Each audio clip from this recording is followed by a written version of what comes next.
রাষ্ট্রপ্রধানের কাছে বলেছি, আপনারা খেলাধুলার শিক্ষক স্কুলে প্রাইমারিতে নিয়োগ দেওয়ার আগে কোরআনের শিক্ষক আগে নিয়োগ দেওয়া লাগবে। কথা বলেন ঠিক কিনা? এখানে মাদ্রাসা মক্তব আছে না নাই? ছেলেগুলাকে ছোটবেলায় মক্তবে পাঠিয়ে দিবেন।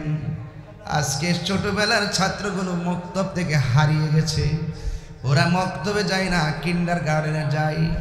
এই জন্য আমি সেই দিনও রাষ্ট্রপ্রধানের কাছে বলেছি, আপনারা খেলাধুলার শিক্ষক স্কুলে প্রাইমারিতে নিয়োগ দেওয়ার আগে কোরআনের শিক্ষক আগে নিয়োগ দেওয়া লাগবে। কথা বলেন ঠিক কিনা? প্রাইমারির মধ্যে ধর্মীয় শিক্ষক নিয়োগ দেওয়া লাগবে, কারণ আমার নবী বলেছেন, তোমাদের জন্য আমি দুইটা জিনিস রেখে যাচ্ছি গো, একটা হলো কোরআন আর একটা হলো সুন্নাহ। ওয়াজ শুরু হয়ে গেল। এখন প্রশ্ন হলো, হুজুর দুইটা জিনিস রেখে গেল, এটা কিন্তু অন্য কোনো মানুষ রেখে যায় নাই, আমার নবী রেখে গেছে। নবীর কথার দাম আশিকদের কাছে কম না বেশি? এই কোরআন এমন একটা কালাম, এই কোরআন এমন একটা গ্রন্থ যে এই গ্রন্থের মধ্যে কোনো জাররা পরিমাণ সন্দেহ, আওয়াজটা আসতে হইল কেন রে বাবা, সন্দেহ। এই কোরআনটা কেমন? কয় যারা কোরআনুল কারীমের একটা অক্ষর তেলাওয়াত করবে, আল্লাহ রাব্বুল আলামিন তার আমল নামায় 10টা নেকি দান করে দিবে। এই কোরআনের মধ্যে এমন একটা সূরা, যে সূরাটার নাম সূরা ইখলাস। সুবহানাল্লাহ। যে সূরার নাম কি? সূরা ইখলাস, যেটা কুল হুয়াল্লাহু আহাদ।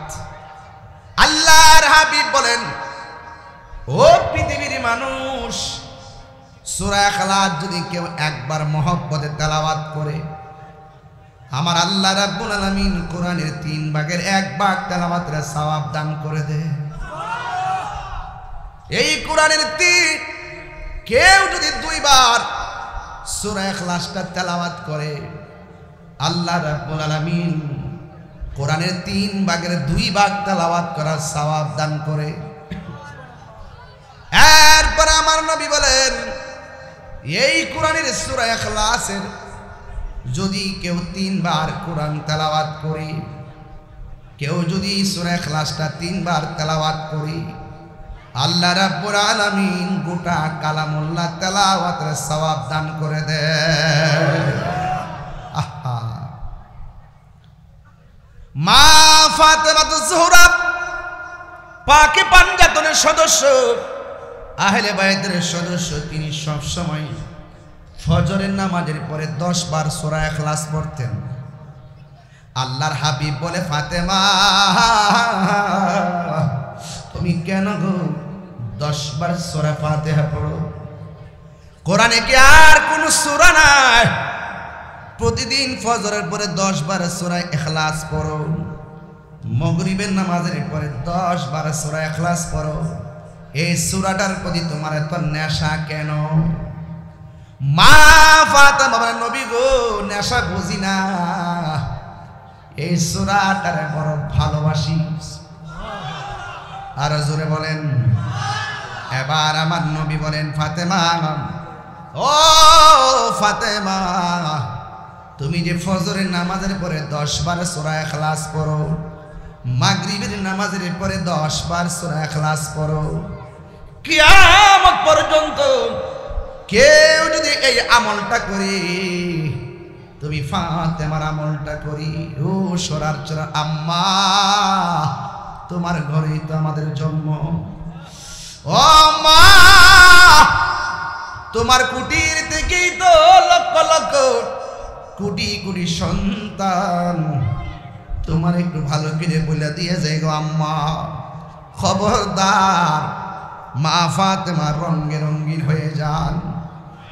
ও সরাসরের মা গো, ও বাজিতপুরের মা, আমি শুনেছি পুরুষের চাইতে দ্বিগুণ মা বোনরা মাহফিল শুনতে আইছে। কিন্তু আমি একটা কথা কইয়া যাই, আপনি যদি মা ফাতেমার সঙ্গে যদি আপনি জান্নাতে থাকতে চান, আমার নবী আপনার নবী বলেন, কেউ যদি কিয়ামত পর্যন্ত মা ফাতেমার আমলটা করে, পুরুষ কিংবা মহিলা, ফজরের পরে 10 বার সূরা ইখলাস, 10 বার দুরূদ শরীফ, মাগরিবের নামাজের পর 10 বার সূরা ইখলাস, 10 বার দুরূদ শরীফ, কি যদি এই আমলটা করে গো, আমার নবী আপনার নবী বলেন, আমার আল্লাহ জান্নাতের ভিতরে তার জন্য একটা বিশাল বালাখানা বানায়া দিবে। এই জন্য আমার যুবক ভাইরা, আল্লাহ বলে, বন্ধু গো, আপনি বলে দিন আমি আল্লাহ এক। আল্লাহকে দুইজন না একজন। সেজদা পাওয়ার মালিককে। আল্লাহ ছাড়া কি কাউকে সেজদা করা যাবে?